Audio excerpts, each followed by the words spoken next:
Hello friend, welcome to my channel my style my choice. আজকে আবারও একটি নতুন ভিডিও নিয়ে চলে এসেছি। আজকে বানাবো আম তেল। কীভাবে ইউনিক স্টাইলে আম তেল বানানো হয়। আম তেল বানানোর জন্য স্বাভাবিকভাবেই আম লাগবে। দেখো গাছে আম পাড়া চলছে, তো আমি একজনকে দিয়ে আম পাড়ালাম। তারপরে ভাবলাম যে 3টে আম দিয়েই আম তেল বানাবো। তাই জন্য আমগুলোকে ভালো করে ধুয়ে নিচ্ছি, কারণ আম তেল বানানোর জন্য যে আমগুলো লাগবে সেগুলো খোসা সহই লাগবে। তাই ভালো করে ধুয়ে নিলাম এবং তাকে ভালো করে কেটে নিলাম। না বড় সাইজ না ছোট সাইজ, মিডিয়াম সাইজে ঠিক এইভাবে আমগুলোকে কেটে নিলাম। এবার কাটার পরে আমরা একটা মশলা রেডি করব। কি মশলা? না সামান্য পরিমাণ ধনে গুঁড়ো, কালো সরষা, আর তার সাথে কাঁচা লঙ্কা দেবে, আর কিছুটা পরিমাণে আদা দেবে। তো আদাটাকে ভালো করে ছাড়িয়ে ধুয়ে তারপরে দেবে। তো দেখো, আদা দেওয়ার পরে দেবে সামান্য পরিমাণ 5 ফোড়ন। তো 5 ফোড়ন দেওয়ার পরে দেবে একটু জিরে আর সাদা সরিষা দিয়ে ভালো করে জল দিয়ে পেস্ট বানিয়ে নেবে। দেখো আমি মিক্সিতে দিয়ে দিয়েছি। এবার মিক্সিতে দিয়ে ভালো করে বেটে নেব। তো বাটার পরে যে পরিমাণটা আসবে সেই পরিমাণটা দেখবে। দেখার পরে তোমার যতটা প্রয়োজন ততটা তুমি নিতে পারো। অর্থাৎ আমার 1 বাটি এসেছে, কিন্তু আমি হাফ বাটি দেব, যাতে আমার আমটার পরিমাণ কম, তাই জন্য। তো এরপরে কেটে রাখা আমগুলোতে সামান্য পরিমাণ লবণ, মানে যতটা আম নেবে ততটা, এর মধ্যে হলুদ গুঁড়ো এবং লঙ্কার গুঁড়ো দেবে, যাতে কালারটা একটু লাল আসে। ঠিক আছে? তো এইভাবে ভালো করে মাখিয়ে নেবে। মাখিয়ে নেওয়ার পরে যে আমরা মশলাটা বেটে রেখেছিলাম সেই মশলাটা দিয়ে দেবে। আর হ্যাঁ, মাখানোর সময় হাত দিয়ে মাখাবে না, কারণ আম তেলটা অনেক দিন থাকবে। তাই জন্য হাত দিয়ে মাখালে প্রবলেম হতে পারে বা নষ্ট হয়ে যাওয়ার সম্ভাবনা থাকে। তাই জন্য তোমরা চেষ্টা করবে চামচ দিয়েই মাখানোর।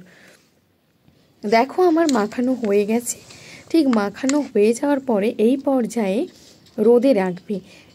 যে দিনটাতে সারা দিন প্রায় কড়কড়ে রোদ থাকবে, সেদিনটা একদিনে যেন আমগুলো শুকনা হয়ে যায়। হ্যাঁ, তবে বেশি শুকাবে না।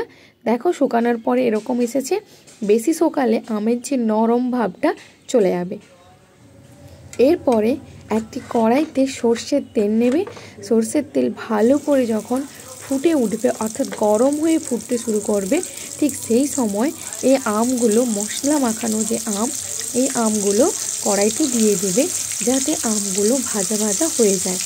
অর্থাৎ আমের ওপরের এবং নিচের অংশটা শক্ত হয়ে যায় এবং মিডিলের অংশটা নরম থাকে, নরম মোলায়েম থাকে, যাতে মুড়ি দিয়ে মাখানোর সময় টেস্টটা দারুণ লাগে। তো এই পর্যায়ে এসে জিরে, তারপরে হচ্ছে সমরা, আর তোমরা যদি পারো তাহলে হচ্ছে একটু এলাচ এবং তেজপাতাও দিয়ে দিতে পারো। তো এগুলো দেওয়ার পরে সামান্য পরিমাণ চিনি দেবে। সামান্য পরিমাণই দেবে, যাতে মিষ্টি না লাগে, কিন্তু আমের যে একটা টক ভাব থাকে সেটা যেন দূর হয়ে যায়। তো তারপরে কিছু শুকনা লঙ্কা দেবে। দেওয়ার পরে আমটাকে আর একটু ফুটতে দেবে। ফুটতে দেওয়ার পরে যে গরম মশলা গুঁড়ো হয়, অর্থাৎ জিরে, এলাচ আর দারচিনি গুঁড়া, ওটা একটু দিয়ে দেবে, যাতে হচ্ছে মানে এর একটু টেস্ট আসে। তো ভালো করে গরম হয়ে গেলে প্রথমে তেলটাকে নামিয়ে, অর্থাৎ গ্যাস বন্ধ করে ঠান্ডা হতে দেবে। ঠান্ডা হওয়ার পরে একটা কাঁচের পাত্র বা বয়ামে করে রেখে দেবে। প্রায় 1 বছরের জন্য খুব ভালো থাকবে। আর হ্যাঁ, আম তেলের আমগুলো যত পুরনো হবে এর টেস্ট কিন্তু ততই বাড়ে। ডেলি মনে করে একটু রোদে দেবে প্রথম কয়েকদিন। ঠিক আছে? চলো এরপরে আমরা এই আম তেল দিয়ে মুড়ি মাখা একটু দেখি। তো একটু মুড়ি নিয়েছি, তারপরে চানাচুর, পেঁয়াজ, টমেটো কুচি, আর হচ্ছে ছোলা ভাজা, বাদাম ভাজা, আর হচ্ছে কাঁচা ছোলা, সামান্য পরিমাণে লেবু আর বিট লবণ দিয়ে ভালো করে মাখিয়ে, তার সাথে আম তেলটাও দিয়েছি। আম তেলের 1 পিস আমও নিয়েছি, যাতে টেস্ট হয়েছে তা দেখার জন্য। দারুণ হয়েছে, সত্যিই অসাধারণ। একবার আমার রেসিপি দেখে বানিয়ে তোমাদেরও ভালো লাগবে। ভিডিওটি যদি ভালো লাগে একটা লাইক করে দিও এবং সাবস্ক্রাইব করে দিও।